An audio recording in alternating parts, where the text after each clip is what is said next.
Prohibition is the banning, manufacture, storage, transportation, sale, possession, and consumption of alcoholic beverages. It was proposed by the Anti-Saloon League and Temperance Movement, who attributed alcohol to all of society's problems.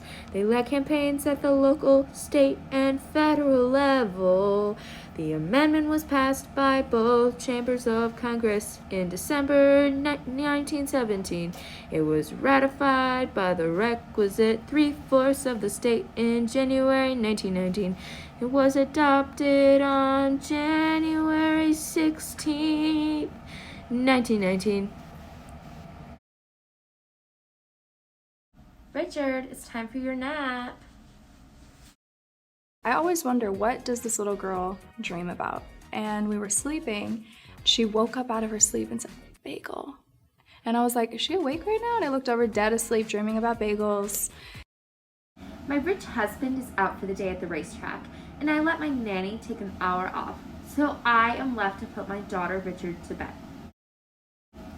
I've worked for NASCAR for a few years.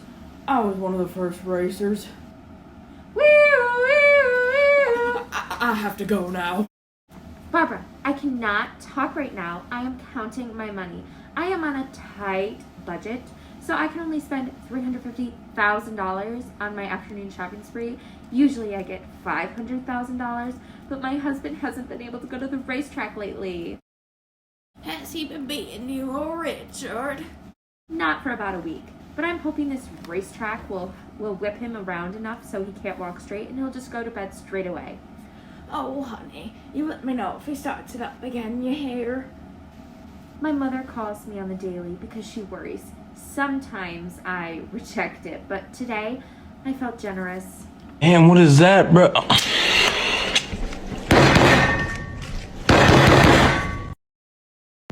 I'm going to the woods. Anybody want some fuel? Sure, I could use a pick-me-up for the race this weekend.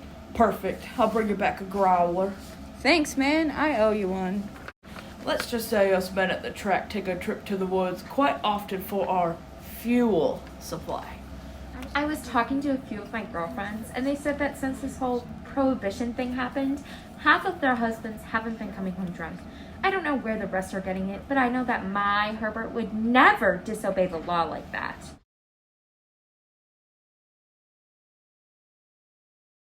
Richard, I'm going downstairs to see if your dad has any laundry in his man cave.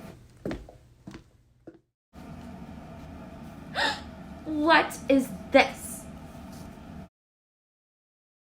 I am shocked. I never thought that my husband would commit such a crime. I mean, I thought his addiction had ended since Herbert hasn't been going to work as much recently, but I guess he just lied to me and hid in that horrid basement. Honey, I'm home from the racetrack. Herbert, do you have something you want to tell me? No. Like, what is that stench coming from the basement? Must have missed laundry day again. Oops. No, that's not it. I went to go check and see if you had laundry because I'm such a sweet wife.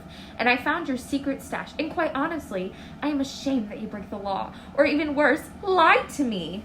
It's not mine. It's someone else's. They just hired me to brew it for them. He's a part of a gang, and he said that I had to do it or else he would break into our house and kill our family. I couldn't let that to happen to you or Richard. That was all a lie. It is mine, but I heard about a guy who that happened to once, and it didn't end well for him, so I thought it would shut her up. I still don't believe him. He was an addict before, and I believe he is still an addict now. FBI, open up!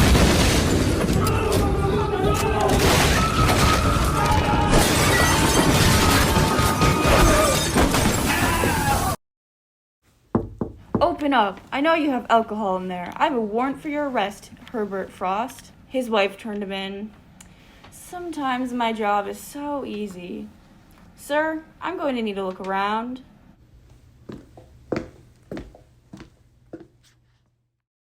What is this? Oh, this? I have a prescription for whiskey.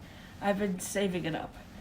You're not supposed to lie to a cop. This smells like methanol. We will have to take this away and get you tested for alcohol consumption and arrest you for manufacturing alcohol. But. You have the right to remain silent. Whatever you say can and will be used against you. I did what had to be done. I did my research on this wood alcohol he has been drinking, and he could very well die soon from drinking it. So turning into him will work in my favor, so I get his wealth when he's dead, and Richard and I will no longer be beaten or neglected. Mom, it's fine. I will get his wealth, and we can leave this awful town and move to Mexico so we can get drunk on a yacht. It's legal there.